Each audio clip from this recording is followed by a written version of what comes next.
We know where to go. We know where the bridge goes down. There it is. All right, that was easy. So, if you could just get get him. So see that? That's oh, that was dope. Handy. Ah, I like that. Daddy like. All right, what else were you gonna show me? Daddy like bouncy gun.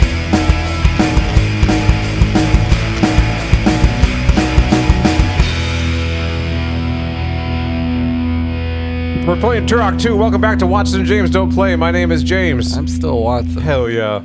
River of Souls, baby. Turok 2, Seeds of Evil. Hell yeah. Open it up with a really graphic image there. All right. Doing this thing already now. Yeah, dead deer. Dead. Yeah, those are deer, aren't there? I never figured out what those were. I thought they were horses. They might be. Really like emaciated cows even. I would take that. I don't know. I'm going to say that they were probably deer. Yeah, all right. We'll go with that. I loved the intro scenes before each level. They kind of let you know what to expect.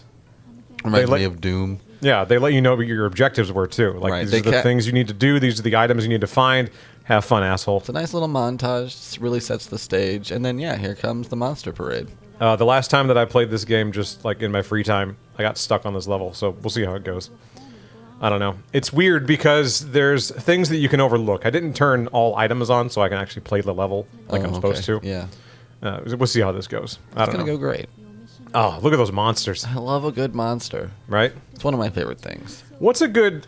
I don't know, man. I love a good monster movie, but I haven't seen a really good new monster movie in a while. Or maybe I have and I just completely forgot. So remind me of like a monster movie that maybe I have seen recently and I just forgot about it. Because you and I pretty much watch the same shit. Give me a... Oh, those are... Oh, how cool is that? Yeah, that's just fun design. They're propelled by their insides? Yeah. Same. Yeah. That's how I get around. So give me a time frame. I mean, you said monster movie. There's monster movies from every decade. Yeah. So do you want one like within the last like 10 years, or do you want one from the 80s or last 10 years? Let's do last 10 years. All right. So you want a more recent like straight up monster movie? I guess around. It's technically been like 11 years now, but the Thing prequel. Hold up, real quick. It's a monster movie. Hold up. Am I gonna ride this thing? You're gonna try. Oh shit! You're yeah. Absolutely. Oh, this is awesome. Live out some boyhood fantasies right now. All right, you're gonna fuck shit up now. Hell yeah. So yeah, the Thing prequel. Let's talk about that. Did you like that? Oh, I loved it. All right, it was great. All right, I'm down with that. I remembered enjoying it when I watched it, and kind of overthinking it after a while, and maybe I love that run. They are freaked out. They're like, this guy is going to murder us. Oh shit! Oh shit! Oh shit! Oh shit! Oh, I can do the horn thing. Yeah, get back here. There we go. All right. Oh, that was neat. Yeah. I liked it. Great game choice. Yeah. Great job today. I overthought the Thing prequel there for a minute and kind of, you get pretentious about things and you go, nah, I don't know if it was that good. What do you mean you overthought it? There's some... Oh, shit, he exploded. There's things that are explained in it that, you have to just kind of go with. Right. And like the filling thing? Where they're like, oh, the Thing wouldn't have fillings because, it can't replicate non-biological material. Right. So if you're the Thing, if you're a thing, you wouldn't have fillings, right? Technically. Correct. I think at one point, would they find like a screw from somebody? Yeah, something like that. Like a little titanium screw where somebody had surgery or something It done popped out. They're like, go or ahead like and push some that bridge out. work or something that the new one didn't have. I remember that being a plot point, yeah. But I don't know. I think it was just you get caught up in what other people are saying about it, and I think people trashed it there for a while. Yeah, they did. And I succumbed to a little bit of that. And in my mind, I kind of just filed it away with like, nah, maybe I did kind of have some problems with that I, if I revisited it again, I wouldn't like it. But I did, and I still like it. It's still a really fun movie. The thing that I liked about it the most is that I thought that it was a remake of The Thing. Like, so I went into it virtually functions as one. It does to a degree, but like I went into it with a piss poor attitude because I'm like, you can't remake The Thing, man. Even though it's untouchable, right? Even though if you want to get technical, The Thing, John Carpenter's The Thing from 1980, whatever, is technically a remake or a retelling of a different story. Well, do you want me to tell you exactly what it is? I do, yeah. Go ahead and do that. And then we'll talk about like how, at what point in the movie I realized, oh, this is a prequel. Okay, this is dope. All right, so here's my nerd spiel about The Thing in general. Okay, so if you want to start from the beginning, there's a short story called Who Goes There? That's what I was trying. I was thinking Let Me In, but I was like, no, that's the vampires. Let the right one in. Let the right one in. That's it. Let Me In was the American version. Correct. Hey, all right. Useless knowledge that nobody gives a shit about. The only thing you know about those movies is you want to watch the original. Yeah. The original is the best. Anyway, that pool scene. Wow. Yeah. Good wow. shit. That's worth the price of admission alone. Anyway, so the story was adapted into The Thing from Another World, in which a plant-based monster comes, and it's very much a creature feature. Right. The short story is a lot more about tension and paranoia than it is having a creature. So when John Carpenter came along and adapted The Thing, what became The Thing, in 1982, he was adapting straight from the short story. So when you talk about it being a remake of The Thing from Another World, it really isn't. It's a remake. It's not even a remake. It's an adaptation of the short story, which had really not been done before. You know, right. The Thing from Another World, although a fun movie with its quote-unquote carrot monster, it's much more just a guy running around a base. You know, it's much more straightforward, and you don't really get any of the tension and the paranoia and all that stuff that makes The Thing so good. At what point does Carrot Top appear and wreak havoc on the victims? I mean, it's a fairly short film. Okay, so Carrot Top doesn't make an appearance. He doesn't, I don't think, but he signed on for a sequel that never actually happened. Did you ever see Chairman of the Board? Tell me you did. Spelled B-O-R-E-D? Yeah. I'd say maybe I was 10 or 11 when that movie came out. Ew. Yeah. So no, we're not talking about that. No, we're going to talk about it. No, we're not. Yeah, we are. No, why? Let me finish. All right. Anyway, I thought it was funny. Continue. So later in life, I rewatched it because I was like, let's see how it holds up. It doesn't. Don't watch it. Let's see how it holds up. What a pile of shit. You had to ask? Let's see how it holds up. Let's see how Carrot... it's probably great, right? So then I look up Carrot Top and I go, ugh. Oof. He's tough to look at. Yeah. Just a fucking train wreck. Hang on, I gotta turn cheats on real quick. It's not that I have judgment. It's just I have a visceral reaction at a certain point to some people. Right. I'm just like, I gotta squint to look at you like an eclipse or something. You know, it's no offense, but I'm having a tough time. I don't want to look at you anymore. Please go away. Oh, there it is. That's a sneaky ladder. All right, so this is some. Hang on. Yeah. No, let's talk about the game for a moment because we're playing a game. We're doing what? We don't play games. We don't play. I get lost in this level because of these ladders. Mm-hmm. Look at this ladder. It's fucking blends right in. You're gonna miss that if you're just bopping around. I get lost because I'm kind of dumb. Oh, okay. Do you get lost in games where it's like almost impossible to get lost? I've gotten. Are we gonna talk about that? I've gotten lost in virtually every game I've ever played. Okay. I mean, you've seen me play game like big quotes around play games. You've seen me hold the controller while we did Spider-Man or Dead Space. You've seen those. Yeah. Does it seem like I knew where I was going? No, of course not. It was security guard simulator. All right. So we can agree then that I'm prone to getting lost. One game I really didn't get lost that much in was Jedi Fallen Order. Yeah. It's relative, you spawn on a random planet, and it. Don't get me wrong. It very much guides you where you need to go. To a degree, it does. It's not like an open sandbox kind of world. Yeah, it's kind of got obvious markers about checkpoints you're supposed to hit, basically. The way that it's confusing. I found it fun. The way that it's confusing is that the map is just fucking wonky, man. Wait, I thought we were going to talk about Turok. No, we're going to talk about... I got into Jedi. We're talking about lots of stuff. The maps in these games are awesome. Talking about these tiny dinosaurs that are ripped directly from Jurassic Park. I can't use this room more on the tiny dinosaurs. Remember the two? Was it two where the one tiny ones get Newman? It's where they... it's not Newman, but you know what I mean. I forget his name. The guy who plays Satan, Constantine. They get him, right? Yeah. Oh, cool actor. Yeah. Still, hands down, my favorite portrayal of Satan. Oh, yeah, it was awesome. That's a Satan that I could get behind. What were we talking about? Look at these ladders. These ladders suck. Anyway. They're not my favorite ladders. You got a dog next to you. You better pet that dog. I'm going to do it. You better pet that dog. I'm petting that dog. Dude, I feel bad about this, but every time I see a service animal in the wild, I'm like, I want to touch I that have dog. to have that conversation in my head of like, don't touch the dog, but I want to touch the dog. I want to touch but you that know dog. you shouldn't touch the dog. I know it's actually not good for the dog if I touch the dog. But It's I not good wanna for the touch dog. But dogs like to be touched. You're And not it even just goes on and on. You're not even supposed to ask if you can touch You're the not. dog. We're at that point now where it's like gauche to ask, and that's silly because it's a dog. It's a dog. He's working. He's a dog. So here's where we're. You gave him a job. That's not his fault. He wants the pets. This is controversial and is going to get some people riled up, and Sure. that's fine. Sure. So here we go. When a dog comes into the establishment that I run, we're going to leave it at that. I run a place, right?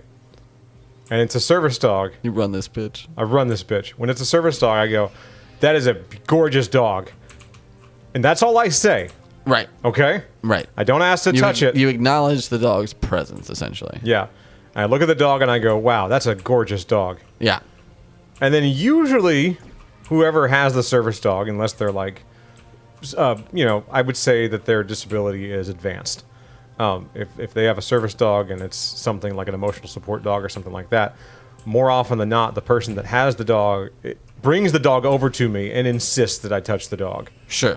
And I go, yes, this is what I needed. I think what it boils down Maybe that's to, not as controversial as I think it is. I think what it boils down to is the type of training that the dog has had. Like Sure. you kind of alluded to, like what the dog is actually there for. And some dogs are there for very specific tasks and are doing things that we, you know what I mean, that we don't need to interrupt, and I understand the concept. And then, like you said, there are other ones that their presence is kind of them doing their job. So maybe they're a little more like open to, yeah, he can still do his job and get a treat or get pets at the bank or whatever. Dude, I love the videos on TikTok where someone goes into Target with a service animal and some poor jackass asks them to leave because of the service animal. And I'm like, cell phones are a thing. We all have video cameras in our pockets. I don't care what your shitty boss Kyle said or told you to do. And see, that's you're so wrong. weird. Every job I've ever had has always said, don't even ask. Don't even ask if it's a service animal. Like, It's none of your business. it's going to get ugly so fast, and you're just going to be in the wrong. Like, you're just going to be in the wrong at the end of the day, and we're going to look bad even if we're in the right. So just don't. That's why I want to know who asked this person to say something If like, it's got a sign on it that says it's a service animal, leave it alone. what kind of shitty manager says to their worker, hey, go tell them to get out. Go tell them their dog's not welcome. Here's what happens. Somebody else complains. Okay.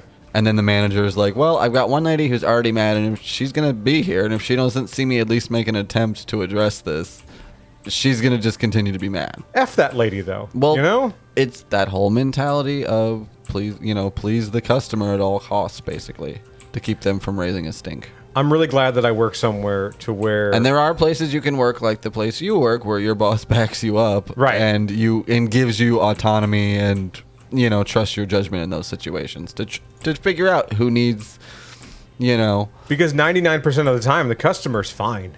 Yeah. I don't have a poor interaction with the customer. It's very rare. No. The issue is that the poor instances where I have bad moments with a customer, they stick out like a sore thumb. Mm-hmm. You can't miss them. Yeah. But then we talk about it the rest of the day and we all have a good laugh about it. Sure. At no point is anyone above me, there's one guy above me, is he like, hey, you probably should have just let that jackass walk all over you. Right. It's not a thing. It's just not a culture that exists there. It's really nice, and I think it's extremely rare. And I think a lot of people are in the position to where they got to do whatever their shitty manager tells them to because they need their stupid shitty job to pay their stupid shitty rent. All right, I can't go in there. Yeah. What's your objective here? I don't know. Get souls? You're collecting souls? Yeah, I'm at the River of Souls, so I'm here to get souls, I guess. I don't know, man. So the goal in Turok 2 is to defeat the Primogen. The Primogen is just this evil alien dick, and you're going to fuck him up. Hell yeah. I guess. I'm sure there's more nuance to that, but There isn't. Look at you're laser blasting dinosaur mutants, man. Like, don't There's no don't nuance. overthink this. I think I described the plot of the game pretty well. I know writers who use subtext, and they're all cowards. I mentioned the last time we played this game that there was a novelization of Turok 2, and someone I said, remember that, yeah. Someone said, "You mean the comic books?" And I go, yeah, "There were those too, but there No, was we're also a talking novelization." Children's books. I looked it chapter up. Books. It's 176 pages. And I think the way I described it was that it was like 121 pages or something like that. So I was pretty close. Show me It's other weapons. Maybe 15 minutes Really long. show off the inventory. All right. Here, like, So this is my go-to gun, right? regular double barrel shotgun.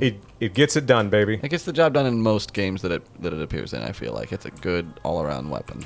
This is one of the mid-range. You don't have to get super close, but it does pretty good damage. Yeah. This was one of the first guns where the shotgun was actually more effective up close. It actually reflected it in the up until the like. Look at that stuff. pushback. Yeah, that was awesome. That was pretty great.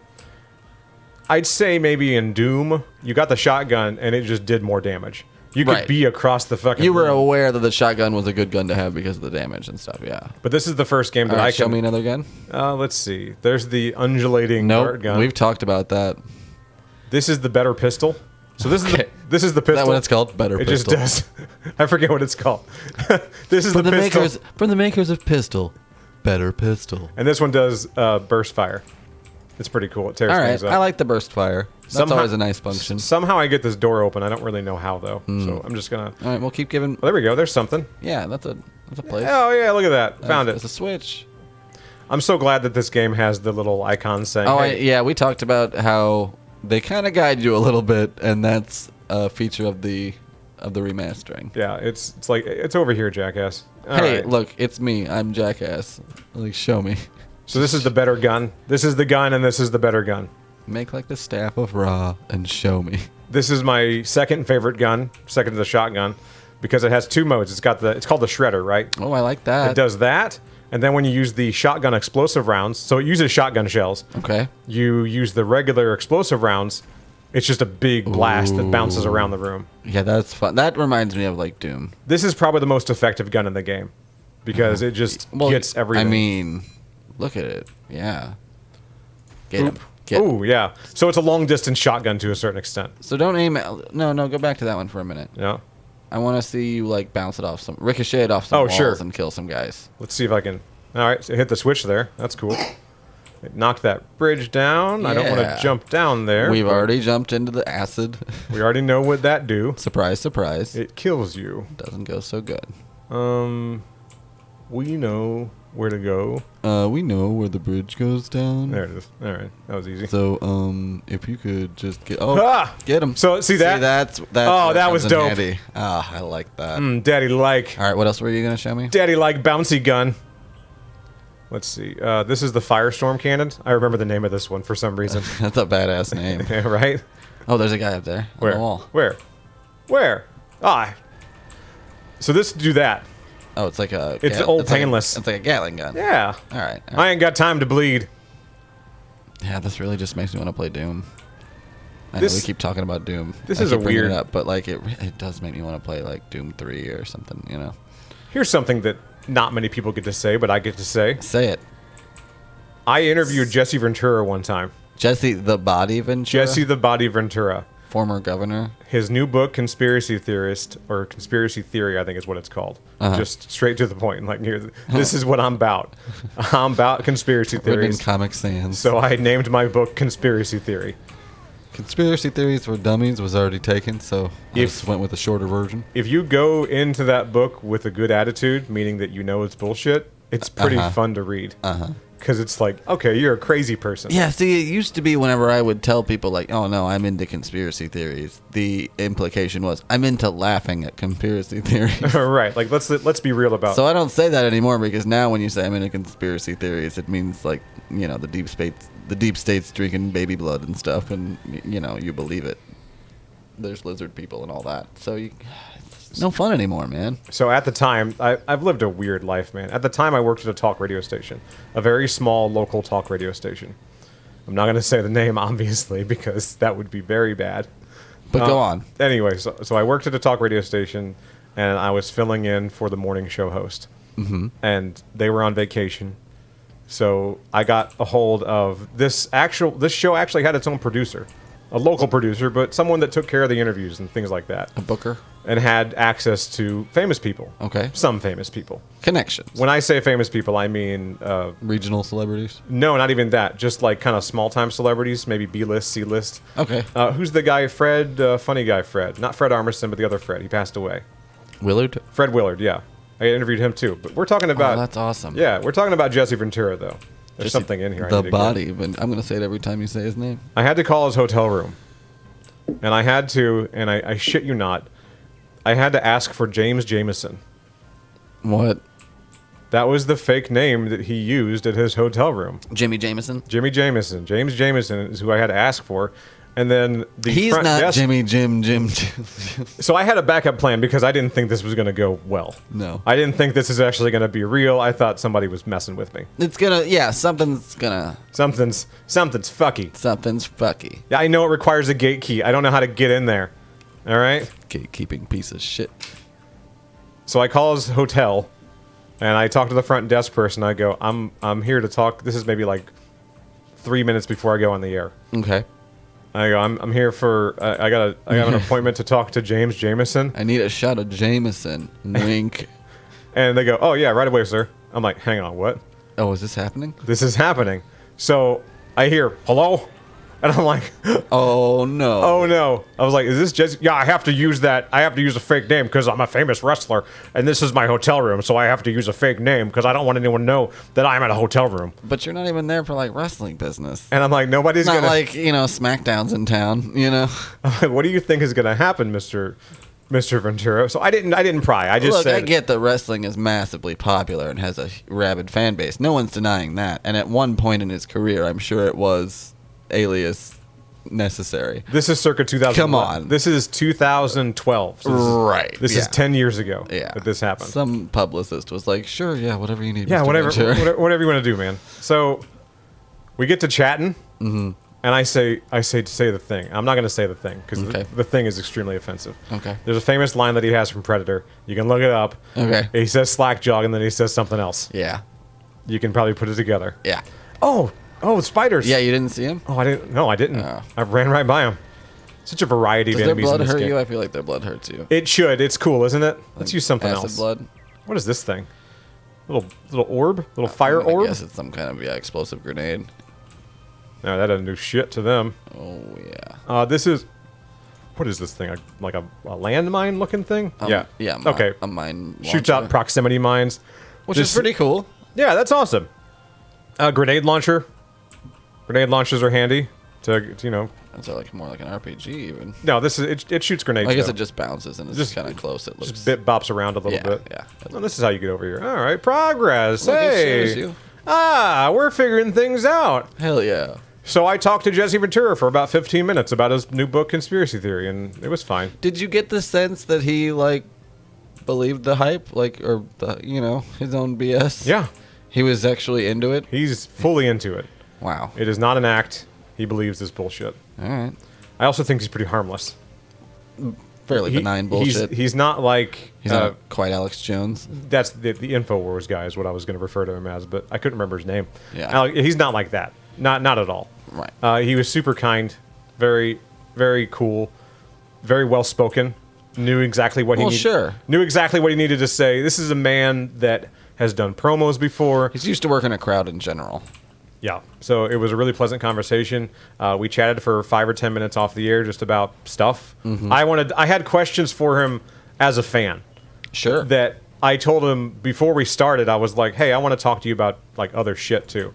He goes like, "What?" And I'm like, "I want to talk to you about what you've done for me, but I don't want to like get in the middle of your book Right. promoing." He's like, "That's Right. fine." So we talked for a little bit after the set. It was nice. Oh, that is nice. Yeah. Sometimes you meet your heroes and you're like, "Oh, you're not a piece of shit." Right. Other times you meet your heroes and you're like, Oh no. "This was a bad time." Yeah. Have you ever thought about how it would go when you meet David Lynch? I think it would go badly. Oh. Is it because you're the same person? No, it's because I'm a lot and he needs peace and quiet. Okay. You know what I mean? I do. Like he would just be like, "What? Oh. I'm glad you liked the film. You can go now." No, really, someone take him. I would appreciate You it. know. I would appreciate it if you went now. Or if I was in a room with him, I would just look over and someone will have ushered him into a different room.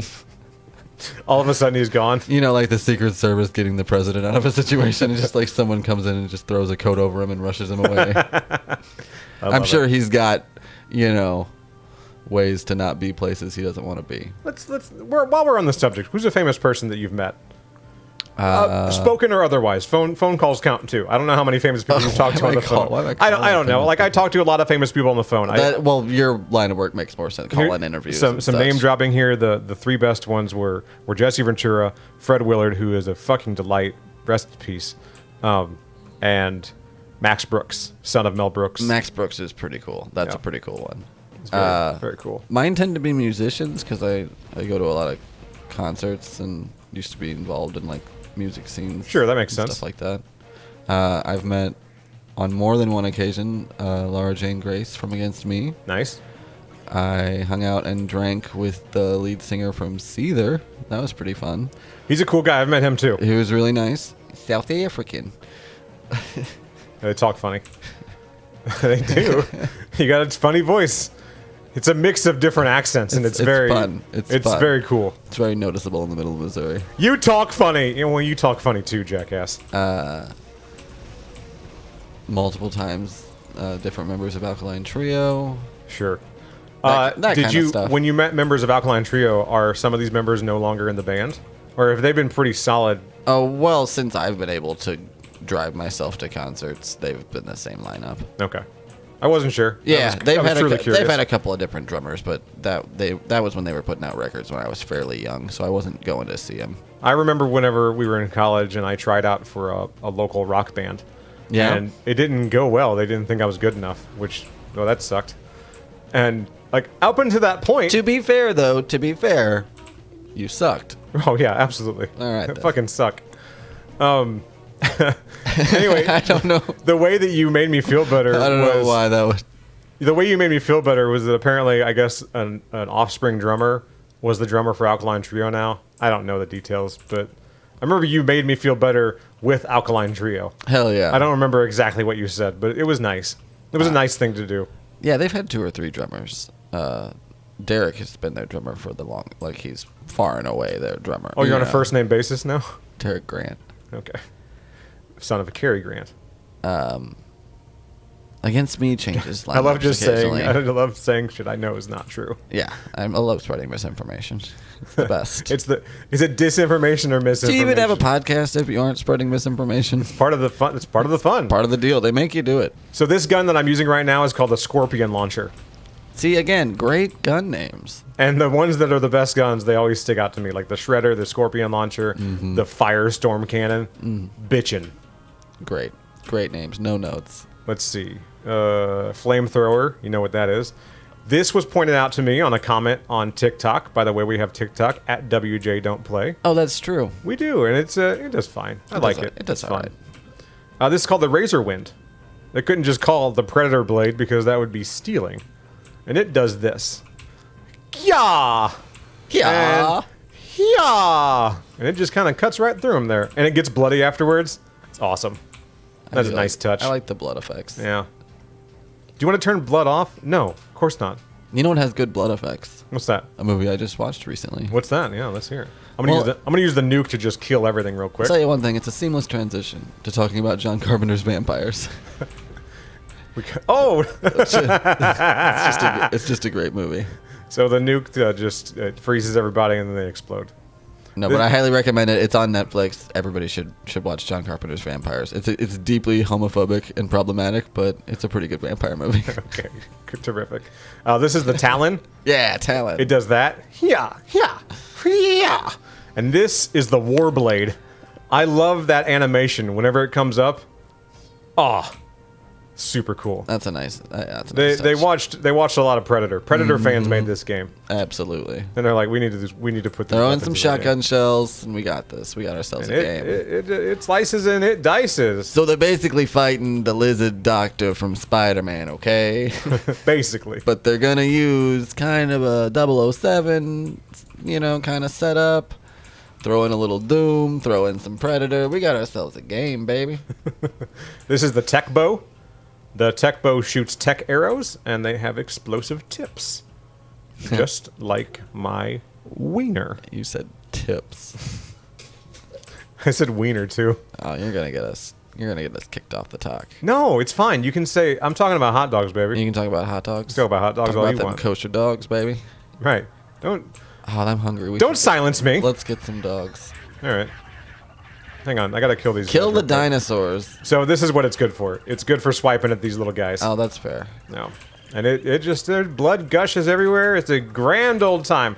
Oh, that one's explodey. It's Oh, no, it's not. It just... giving Dishonored vibes.